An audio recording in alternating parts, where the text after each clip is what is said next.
मित्रों नमस्कार। अपने बीच भारतीय जनता पार्टी के वरिष्ठ नेता केंद्रीय शिक्षा मंत्री आदरणीय धर्मेंद्र प्रधान जी आपको संबोधित करेंगे। मेरा विनम्र निवेदन आदरणीय प्रधान जी से है, आपको संबोधित करें। नमस्कार मित्रों, कल एक बार फिर इस देश की जनता ने सच्ची नीयत और खोखली नारेबाजी को देख लिया, उसकी फर्क देख लिया।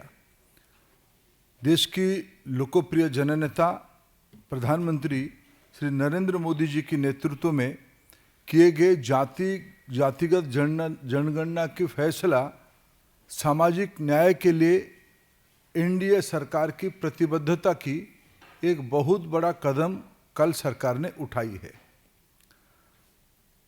मित्रों, ये एक एकाएक निर्णय नहीं था। अगर पिछले 11 सालों में माननीय प्रधानमंत्री जी के नेतृत्व में सरकार और सेवा की जो काम चल रही है,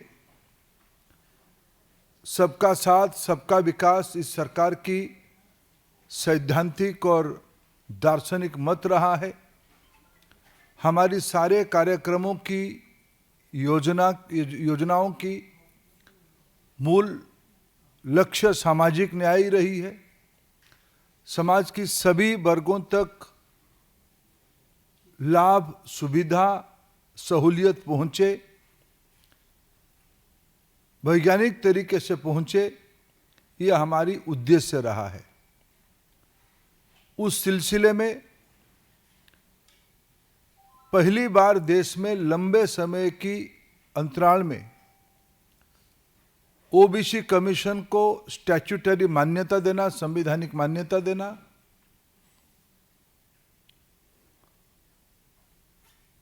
इतने बड़े संख्या में वंचित वर्गों की प्रतिनिधित्व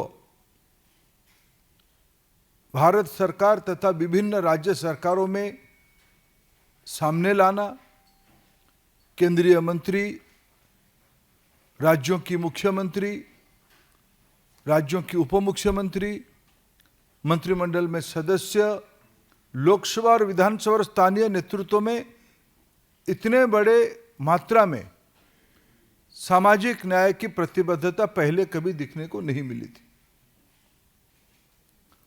स्वयं प्रधानमंत्री जी उसकी अगुवाई करते थे और आज कल बीते कल की जो निर्णय रहा, देश में आजादी के उपरांत पहला जनगणना से लेके अभी तक, यानी आजादी के उपरांत, उससे हटके, उससे परे जाके आने वाले जनगणना में 2021 में जनगणना होनी थी, लेकिन कोविड की प्रकोप में उसको अभी स्थगित रखा गया था। लेकिन आने वाले जनगणना में पहली बार जातिगत जनगणना को एक सैद्धांतिक पॉलिसी डिसीजन लिया गया है कल की राजनीतिक विषय की कैबिनेट समिति में, जिसकी संकेत देश के गृह मंत्री लगभग आज से लगभग 1 साल पहले सूचित किया था। ये दर्शाती है भारत की वंचित वर्गों को अपनी अधिकार देने के लिए, अपने हक देने के लिए प्रधानमंत्री नरेंद्र मोदी जी के नेतृत्व वाला एनडीए सरकार कमिटेड है, प्रतिबद्ध है। स्कीम्स को बनाने के लिए, आर्थिक निर्णय करने के लिए पिछले 11 सालों में जो अनुभव आया, उस अनुभव से आगे उसको और क्लैरिटी के साथ करने के लिए इस ऐतिहासिक निर्णय को किया गया है। आज जिस प्रकार से देश की सभी वर्गों से दलगत राजनीति से ऊपर उठ के लगभग सभी लोग, एक आधे को छोड़ के, जिस प्रकार से इस फैसला का स्वागत किया है, समाज ने उसको जिस प्रकार से स्वीकृति दिया है, मैं फिर एक बार माननीय प्रधानमंत्री जी की दूरदृष्टिता के लिए उनको आभार प्रकट करता हूं देश की ओर से। सरकार की ओर से भी और पार्टी की ओर से मैं उनको धन्यवाद देता हूं कि इस ऐतिहासिक कदम के लिए। मित्रों, कल जब ये निर्णय हुआ, कुछ लोग बुखलाए गए हैं। कहते हैं सरकार उनकी है, सिस्टम हमारी है। मैं जब बात आ ही गई तो थोड़ा पूरी बात खुल के चर्चा करनी ही चाहिए। देश उसको, उस सच्चाई को जाननी ही चाहिए। 51 में सरकार किसकी थी, सिस्टम किसकी थी? 31 में 1931 में आखिरी जातिगत जनगणना हुई थी। 41 में देश आजाद नहीं हुआ था, उस हुकूमत ने उसको नहीं किया। लेकिन 51 में सिस्टम और सरकार किसके हाथ में थी? स्वर्गीय पंडित जवाहरलाल नेहरू जी ने कि मत यह जग जाहिर था। अगर बाबा साहेब और बापू ना होते, सामाजिक संवेदनता का कोई विषय नहीं होता उनकी मन में, संविधान सभा की परामर्श नहीं होता, तब देश में आज आरक्षण नहीं होता। क्यों? पहला प्रधानमंत्री पंडित नेहरू जी जातिगत आरक्षण के कट्टर विरोधी थे। ये विरोध केवल बयानों में सीमित नहीं था। उन्होंने उन दिनों में राज्यों के मुख्यमंत्री को पत्र लिख के कहा था, गुणवत्ता घट जाएगी अगर जाति आधारित अवसर मिलेगा। सिस्टम किसके हाथ में था? काका कालेलकर कमेटी की रिपोर्ट को लंबे समय तक या बिल्कुल सामने नहीं ले आने का निर्णय किसने किया था? तब भी जो फास्ट फैमिली आज घमंड से भरा हुआ अहंकार की बात कहता है, उन्हीं के हाथ में सिस्टम था। उनकी दादी तब की प्रधानमंत्री स्वर्गीय इंदिरा गांधी जी के हाथ में कमान थी। जनता पार्टी सरकार ने 77 में मंडल कमीशन बिठाई, फिर एक बार सामाजिक न्याय को पटरी पर लाने के लिए। तब भी जनसंघ भारतीय जनता पार्टी के पूर्व रूप की हिस्सेदारी जनता पार्टी में था। हमारे नेता अटल बिहारी वाजपेयी जी, श्री लाल कृष्ण आडवाणी जी तब भी उस सरकार के हिस्सा थे। उस मंडल कमीशन की रिपोर्ट को 10 साल तक काल कोठरी में बंद रखने का काम किसने किया? सिस्टम किसके हाथ में था? सरकार किसकी थी? कांग्रेस पार्टी की थी।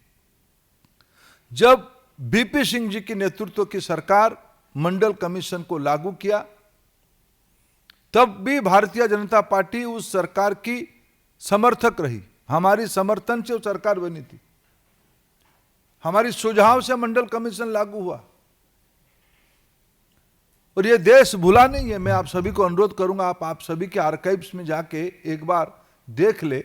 उस समय की प्रधानमंत्री श्री राजीव गांधी जी की, पूर्व प्रधानमंत्री नेता प्रतिपक्ष श्री राजीव गांधी जी की क्या बयान था। लंबे समय पानी पी पी के उन्होंने ओबीसी रिजर्वेशन के खिलाफ भाषण दिए हैं।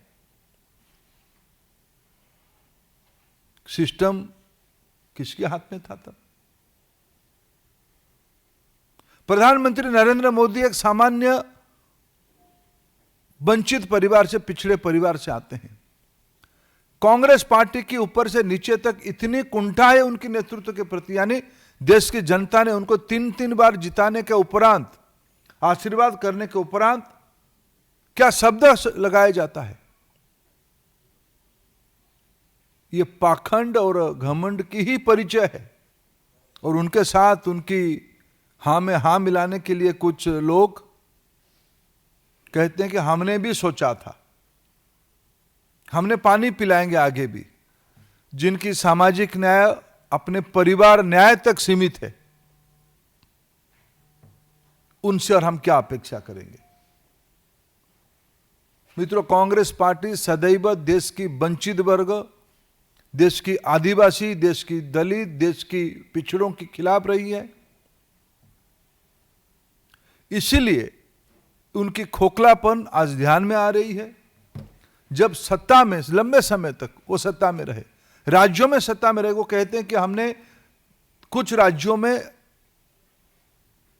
सर्वेक्षण किया, जिनको मूलगत अभ्यास नहीं है, मूलगत जानकारी नहीं है, सेंसस क्या होता है, सर्वे क्या होता है। 2010 में उन्होंने निर्णय किया कि एक मंत्री समूह बनेगी और जातिगत जनगणना को 2011 की जनगणना में पाठ किया जाएगा। क्यों पीछे हट गए? जातिगत सर्वे आई, SCCC आई, क्या उसमें जाति रिफ्लेक्ट था? ये किसकी या किसको याद दिलाते हैं? जब भारत की अंदर सामाजिक न्याय एक प्रतिबद्ध विषय बन चुकी है, जब उसके ऊपर एक जन जागृति हो चुकी है, जिन्होंने बाबा साहेब जी को अपने लंबे समय के शासन के बाद भी भारत रत्न नहीं दिया था, वो आज सामाजिक न्याय की बड़ी बड़ी बात कहते हैं। आखिर 1990 में जब बीजेपी समर्थित सरकार बनी, VP सिंह जी की सरकार बनी, तब जाके बाबा साहेब को भारत रत्न की स्वीकृति मिली। ये लोग खोखले लोग हैं, पाखंड लोग हैं, घमंडी लोग हैं। और मैं इतना ही कहूंगा, क्या एक बुक की कवर पेज बदल देने से बुक की कंटेंट नहीं बदलती है।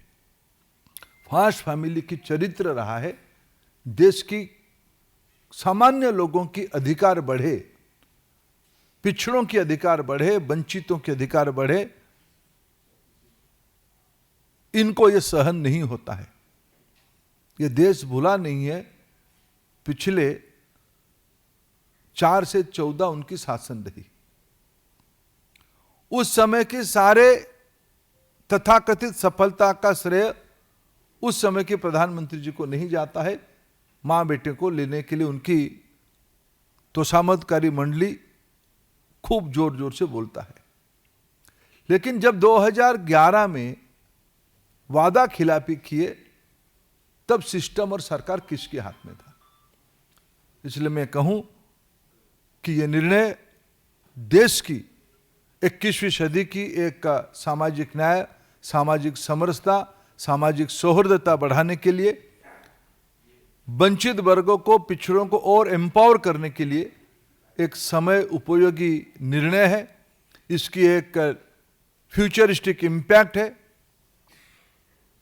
लंबे समय हारने के बाद कुछ लोग हताशा से इस प्रकार की अनब सनब बात कहते हैं।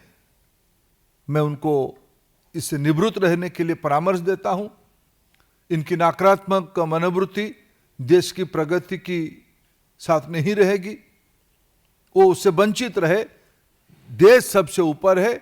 आज प्रधानमंत्री नरेंद्र मोदी जी के नेतृत्व में एनडीए की सरकार तेजी से उस लक्ष्य को लेकर आगे बढ़ रही है। मित्रों, प्रश्न सादर आमंत्रित है। Pragya. Sir, credit war, it seems कि क्रेडिट वॉर शुरू हो गई है। कांग्रेस ने पूरी जगह अपने पोस्टर और होर्डिंग्स लगा दिए हैं, जिसमें वो कह रहे हैं कि हमने मोदी जी को कहा था जातिगत जनगणना करानी पड़ेगी और हम इसे करवा कर रहेंगे। ये सब पोस्टर राहुल गांधी की पिक्चर के साथ कांग्रेस ने सबको लगा। मैं आपको अनुरोध करूंगा, उनको थोड़ा आप ही लोग उनके पिताजी ने जो भाषण दिया था उस भाषण का क्लिपिंग्स थोड़ा उनको भेजे। उनकी सरकार की क्या मजबूरी रहेगी, कर्नाटक की तथाकथित सर्वे की रिपोर्ट नहीं निकाल पाते हैं। तेलंगाना की उस तथाकथित सर्वे के ऊपर भी उस सरकार में रहे हुए मंत्रियों की अंतर्विरोध की शोर आता है। क्या कारण था उन्होंने कालेलकर कमेटी की रिपोर्ट को दबा के बैठे? क्या कारण था बाबा साहेब को इंतजार करना पड़ा 90 तक भारत रत्न के सम्मान में सम्मानित होने के लिए? किस प्रकार के श्रेय कहते हैं? यही तो घमंडी और पाखंडी का ही एक सही निदर्शन है। दूसरे के काम पे अपना पीठ थपथपाना का कोई पाखंड किसी से सीखे तो उसकी प्रिंसिपल है श्री राहुल गांधी।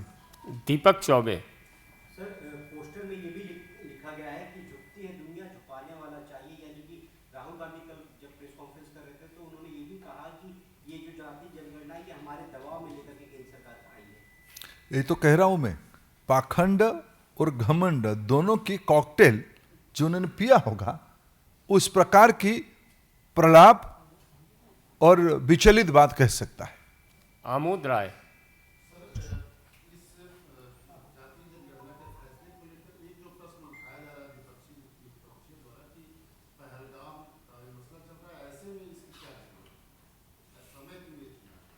देखिए, विपक्ष है तो हमारे सारे कामों को प्रश्न चिन्ह खड़ा करता है। जब देश से पूरा माननीय प्रधानमंत्री जी और देश की पूरा इमोशन एकजुट है, तब भी उसमें काल भी उन्होंने कुछ प्रश्न अभी क्यों नहीं, तुरंत क्यों नहीं है? उनके शासन पीढ़ी दर पीढ़ी लंबे समय के देश ने देखा है। उन्होंने इस प्रकार की परिस्थिति में कैसे रिएक्ट किया था, सब आप ही लोगों ने कवर भी किया है। ये दिवालियापन की लक्षण है। नीरज पांडे, जी न्यूज। सर, कल सरकार ने कहा कि जातिगत आरक्षण किया जाएगा, लेकिन कर्नाटक की सरकार ने धर्म आधारित आरक्षण कैबिनेट से पास किया। तो इस आर्डर के बाद, इस निर्णय के बाद, क्या वो निर्णय उसको किस तरह से लिया? देखिए, मैं इसको कहता हूं, सेंसस कराने का अधिकार केवल संविधान ने भारत सरकार को अधिकार दिया है। यह सर्वे नहीं है, यह सेंसस है। 1931 में लास्ट सेंसस रिपोर्ट आई थी कास्ट जातिगत आधार पे, उसके बाद नहीं हुआ है। यह गेम चेंजर निर्णय है। आने वाले दिनों में भारत की सामाजिक न्याय को और प्रगति मिलेगी, गति मिलेगी, मजबूती होगी। पिछले 11 साल में जो कल्याणकारी योजनाएं हमने चलाई, आखिर उसकी लाभार्थी कौन बने? हमने कोई धर्म नहीं देखा। मैं उस विषय को आज याद दिलाना नहीं चाहता हूं। पूर्व प्रधानमंत्री स्वर्गीय मनमोहन सिंह जी ने संसाधनों की अधिकार किसका ज्यादा है, यह उन्होंने कहा था। उसके विपरीत हमने तो मोदी जी ने कहा है कि सबका साथ, सब में, इस देश में सभी नागरिकों का है। हमने धर्म नहीं देखा, हमने जाति नहीं देखा। विकास में इसकी कोई आवश्यकता नहीं है, धर्म की कोई। इसलिए हमारी प्रतिबद्धता केवल सामाजिक न्याय बढ़े। और ये जब कोई व्यक्ति हताश हो जाता है, इस प्रकार की सर्वे और सेंसस की फर्क नहीं समझ पाता है। ऐश्वर्या पालीवाल। रमेश जी, विपक्ष इसको अपनी जीत मान रहा है, उनको लगता है जीते वो लोग हैं। देखो, एक मैं बचपन में मेरे एक इंग्लिश के प्राध्यापक थे, वो हमको एक बार इंग्लिश साहित्य पढ़ाते, उन्होंने कहा कि एक व्यक्ति एक राज्य की रास्ते में घूमते हुए कहा कि मेरा शादी तय हो गया है। पूछे किसके साथ तय हुआ शादी आपकी? बोले कि मेरे राजकुमारी जी के साथ तय हो गया। बोला अच्छा, बोले कैसे तय हो गया? बोला हाँ, वो तो राजी तो 50-50 होता है, मैंने जो शादी करेगा लड़का लड़की दोनों, मेरे 50% तो राजी है, मैं तो शादी करने के लिए तैयार हूं। अभी ये राहुल गांधी जी की अवस्था ऐसे ही है, जनता ने उनको घर बिठाया है। ये विषय देश समझती है। और वही ने कहा कि घमंडता की, वो फास्ट फैमिली जागीर मानता है इस देश को, सारे अच्छे काम हम ही करेंगे। सुचित्रा। सर, तेजस्वी यादव ये कह रहे हैं कि हमें उम्मीद है कि सेंटर जो है डीलिमिटेशन से पहले सेंसस का कार्य करे, और जो लोग हमारे ऊपर लगातार ये ब्लेम करते थे कि कास्टिज्म ये फैलाते हैं इस तरीके से, उनके मुंह पर भी जोरदार तमाचा है। वो जो चलो एक परिवार से सीमित रहने वाले समूह है, उनको क्या कहेंगे? पिताजी, माताजी, भाई, बहन, दामाद, उस कुनबे में जो घिरा हुआ, उनके एक बिरादर में जो घिरा हुआ लोग हैं, जो आत्मीयता की और अपने परिधि को अपने परिवार में ही सीमित रखें, वो थोड़ा नसीहत देना कम करे, पढ़ाई वढ़ाई थोड़ा अच्छा करे। अमित। राहुल गांधी की बात कर रही, टाइम फ्रेम होना चाहिए और साथ ही साथ सरकार तारीख बताए कब तक शुरू करेगी, कब। अच्छा, जिन्होंने काका कालेलकर कमेटी को दबाया, जिन्होंने मंडल कमीशन की रिपोर्ट को दबाया, जिन्होंने सामाजिक न्याय के ऊपर ओपन स्टैंड लिया, वो हमें पूछते हैं टाइमलाइन क्या है। मैंने तो 11 साल के आपको उपलब्धि बताया। कर्पूरी ठाकुर जी को भारत रत्न देने का काम किसने किया? ओबीसी कमीशन को संवैधानिक मान्यता देने की काम किसने किया? हम कहते नहीं, हम करते हैं। एक बात है फिर, एम्प्टी वेसल्स नॉइज मोर, खाली बर्तन ज्यादा आवाज करती है। ये खाली बर्तन वाले लोग हैं, एम्प्टी वेसल्स हैं, इसलिए ये सब इधर उधर की जब घेर गए हैं, मुद्दा नहीं बचा है। हमने पिछले 11 से उनके पास दशकों तक शासन रही। प्रधानमंत्री नरेंद्र मोदी जी के नेतृत्व में 11 साल की शासन की सेवा की दायित्व मिली है। मैं इतना गिनाया। आज एक अच्छा, मेरे लिए एक भारत की पब्लिक पॉलिसी में एक अच्छा दिन है। आज 1 मई, ठीक 10 साल पहले प्रधानमंत्री नरेंद्र मोदी जी ने देश की महिलाओं के लिए एक ऐतिहासिक निर्णय लिया था। प्रधानमंत्री उज्ज्वला योजना की शुरुआत आज ही के दिन बलिया से शुरू हुई थी। मैं भी उसमें गिलहरी के रूप में काम किया था। हमने नहीं देखा था उज्ज्वला देते हुए, प्रधानमंत्री आवास देते हुए, सौभाग्य योजना देते हुए। अगर आप कोई भी विश्लेषकों की सर्वे को देखो, रिपोर्ट को देखो, उससे सबसे लाभार्थी समाज की वंचित वर्ग है। टाइमलाइन कौन किसको पूछता है? सामंतवादी लोग अहंकार से उतरना चाहिए। अंकित गुप्ता। सर, राहुल गांधी का लगातार हो रहा है, उन्होंने ये तो कहा ही कि हमारे दबाव में ये फैसला लिया गया, लेकिन उन्होंने एक बात आगे जोड़ दी है कि 50% का जो आरक्षण कैप है, अब हम दबाव डालेंगे कि वो भी खत्म हो। और उसी में एक दूसरा सवाल है, सौरभ भारद्वाज कह रहे हैं कि लगता है बीजेपी जनता को बेवकूफ समझती है, इसी वजह से पाकिस्तान का मुद्दा इधर ले आई। ये जो अभी अभी दिल्ली में जिन्होंने धूल चटा है, चलो उनको कहिए थोड़ा गर्मी है, घूमे, थोड़ा विश्राम करे। अरे राहुल गांधी जी की बात को इतना गंभीरता से लेना नहीं चाहिए। मैं कहा ना, एम्प्टी वेसल्स नॉइज मोर। विचार नहीं है, समझ नहीं है, सर्वे और सेंसस की फर्क जानकारी नहीं है, देश के इतिहास के बारे में जानकारी नहीं। ये कौन सी पाखंड है? 90s में आपके पिताजी का भाषण आप ही पढ़ो। आप जयराम रमेश जी को आज पूछो थोड़ा कि थोड़ा आपको कॉपी ला के दे, नहीं तो आपकी कोई सलाहकार उनको आपका वीडियो सुनाए। थोड़ा वो आप पंडित नेहरू जी की चिट्ठियों को थोड़ा पढ़ो। थोड़ा भी नैतिकता आप में है तो आपको आत्मसमीक्षा करनी चाहिए, आत्मविश्लेषण करनी चाहिए, देश के सामने, वंचितों के सामने, पिछड़ों के सामने माफी मांगनी चाहिए। विकास चंद्रा। सर, मेरा सवाल आपसे कई सवाल पूछे गए हैं, लेकिन ये कहते हुए विश्लेषण करने की कोशिश की जा रही है कि ये बीजेपी की नीति में कभी रहा नहीं जाती जनगणना, हम लोगों के दबाव में लिया गया। ओबीसी कमीशन को संवैधानिक मान्यता देना किसकी एजेंडा में था? इतने बड़े मात्रा में वंचित वर्गों को कैबिनेट में जगह देने की काम किसने किया? कई राज्यों की नेतृत्व को उभारने का काम किसने किया?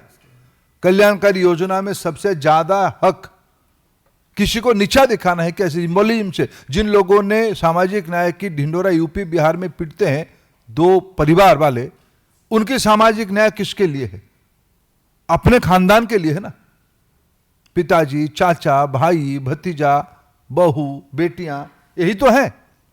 ये लोग हमको प्रश्न उठाते हैं और जिनको समझ ही नहीं है भारत की सामाजिक ताना बाना, किसी के कागज पढ़ते हैं, इनको क्या समझ है देश के बारे में? Sir, Congress President Mallikarjun Kharge has also stated that while implementing this caste-based census, all the political parties should be included while making certain policy, and non parties should be rotated. Also, he has said that Telangana model that has now come into light, that should be implemented. How do you react? Why Honorable Kharge is forgetting about to mention Karnataka model? He is a very part and parcel of Karnataka. Why he is forgetting to mention the Karnataka model? Why he is not pursuing Mr. Siddaramaiah to make it more objective? Parliament is there. All this discussion, all this issue will be discussed in the Parliament. He is an important member of the Rajya Sabha. He is the leader of the opposition in the Rajya Sabha. His colleague, the great feudalist Rahul Gandhi, is a leader of the opposition in the Rajya Sabha, Lok Sabha. Let them discuss. We are ready to, we are open. It's nothing new. These are interconnected issues. You see, all of our decision is linked to each other. We never do things in the knee-jerk or in a reactionary way. Our commitment to social justice, we don't have to take certificate from Congress party, from family parties from UP and Bihar, from some southern states like Tamil Nadu. People of India very much know Prime Minister Narendra Modi's India government is totally committed to cause of social justice. Komal. Sir, Akhilesh Yadav जो है उन्होंने इस निर्णय को इंडी गठबंधन जो है उसकी जीत बताया। साथ में ये कह रहे बोल रहे कि जो समिति इसके लिए बनी थी, क्या उसमें सभी वर्गों के लोग होंगे? क्या सबको न्याय मिल पाएगा, सभी जाति के लोगों को? क्या अखिलेश जी पार्लियामेंट से इस्तीफा दे दिए क्या, या उनका कुनबा इस्तीफा दे दिया है? ये सारा विषय उनके अधिकार है। राजनीति में, पार्लियामेंट में सारा विषय को चर्चा करे, संबंधित विभाग है। क्या सेंसस बनाने में कि पॉलिटिकल कमेटी बनती है क्या? जब सेंसस होती है मैं वही कारण, कुछ सामंतवादी लोग जिनकी पढ़ाई में थोड़ा जिनकी स्कूल बैग बहुत बड़ा है लेकिन पढ़ाई कम है, ये लोग कुछ भी कमेटी बनाओ। भाई सेंसस में कभी अभी तक सेंसस में कोई पॉलिटिकल रिप्रेजेंटेशन होता है क्या? It's a professional thing, it's a technology driven thing. इस बार होगा, आपको उसमें से कुछ कहना है तो आप कहोगे पार्लियामेंट में, आपके लोगों के सामने, मीडिया के सामने कहोगे। जब मूल बातों को समझ नहीं है, घबराए गए कि इस प्रकार की ऐतिहासिक, देखो उनकी अभ्यास कभी नहीं था बोल्ड निर्णय करने का, क्योंकि उनके निर्णय तो अपने परिवार के हितों तक था। जब देश हित में मोदी जी ने बोल्ड निर्णय करना शुरू करते हैं, उनकी बोलती बंद होती है, उनको ध्यान नहीं आता कहें क्या, तो कुछ भी कह देते हैं। शैलेंद्र, कल जब ये ऐलान हो रहा था तब केंद्रीय मंत्री ने ये भी कहा कि कुछ राज्यों में गलत तरीके से सर्वे किया गया, उससे भ्रम की भी स्थिति हुई। और पुराना अगर रिकॉर्ड देखें 2011 में तो चिदम्बरम ने बाकायदा संसद में कहा कि क्यों नहीं हो सकता है जाते जनगणना, और 16 तर्क दिए थे और अब कांग्रेस उसका ले रही है। देखो कल अश्विनी जी की बयान भी मैंने देखा था, उन्होंने कहा कुछ राज्यों ने कुछ सर्वे किया है, गलत सही उन्होंने नहीं कहा, सर्वे किया है, सर्वे किया है। हाँ ठीक है ना, जिन्होंने मैंने पूछा ना कर्नाटक के बारे में, कहाँ है आपकी सर्वे, उद्देश्य क्या है सर्वे की? आप ही की पार्टी के अंदर बगावत है, कर्नाटक में कांग्रेस पार्टी के अंदर घोर बगावत है कि वो सर्वे गलत है। कुछ विशेष वर्गों को बढ़ाने के लिए, उनको मदद करने के लिए, उनको ज्यादा अधिकार देने के लिए ये योजना की गई है। तेलंगाना के मॉडल को भी जो लोग ढिंडोरा पीटते हैं कांग्रेस वाले, उसमें भी उस पार्टी के लोगों की आपत्ति है। बिहार में एनडीए सरकार ने जातिगत जनगणना के आधार पे पहली बार अति पिछड़ों को आरक्षण दिया। ये एक मॉडल हमने दिखाया एनडीए ने। कर्पूरी ठाकुर जी जब 60s में नेतृत्व किए तब भी जनसंघ उनके साथ था। ये जो लोग कहते हैं ना कि भाई आपका स्टैंड नहीं था, 60s में जब कर्पूरी ठाकुर जी की 67 में सरकार बनी तब भी जनसंघ उनके साथ था, इसीलिए सामाजिक न्याय की विषय आई है। आज भी हम एनडीए में, बिहार में नीतीश कुमार जी की सरकार में ये निर्णय हम कर पा रहे हैं। हमने कर्पूरी ठाकुर जी को भारत रत्न दिया, सामाजिक न्याय के लिए एक बहुत बड़ी मैसेजिंग था। अंतिम प्रश्न कमलेश जी का।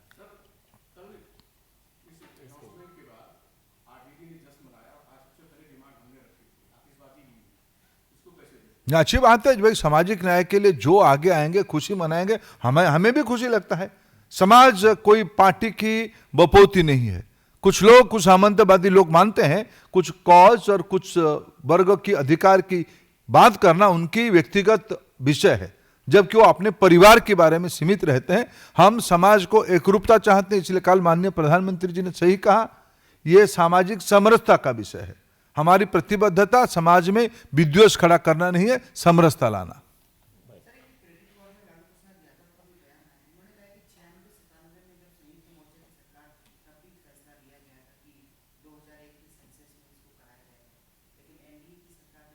तो 2011 में क्यों नहीं करवाए? देखो लालू जी विश्राम लेना चाहिए थोड़ा पूरा। सर एक लास्ट सवाल कि आपने कहा ये गेम चेंजर होगा, ये आपको लगता है कि सामाजिक समरसता जो है, सामाजिक न्याय भी है, इसका फायदा जो है पॉलिटिकली फायदा चुनाव में आपको होगा भाजपा? ना, मैं उसको बिल्कुल राजनीतिक मुद्दा नहीं मानता हूं। जब मैंने कहा ना, आज उज्ज्वला को याद करके मैंने कहा हमने घर पहुंचाया, यह राजनीतिक मुद्दा नहीं था। वोट नहीं देने वालों को भी हमने घर दिया। इस देश के सामान्य नागरिक के अधिकार है, आजादी के 78 साल के बाद देश की संसाधन सभी लोगों को, जिनको नहीं मिला है उनको मिले। इसीलिए पॉलिसी के लिए नीति है, राजनीतिक फायदे के लिए नहीं। जिन लोगों ने इसको एटीएम माना है, कुछ लोग ये सामाजिक न्याय के विषय को अपना एटीएम मानते थे, उस एटीएम अभी बंद हो गया। मोदी जी ने डिजिटल पेमेंट की सिस्टम लगा दिया, ये अभी उनकी घबराहट है, वो एटीएम काम नहीं करेगा अभी।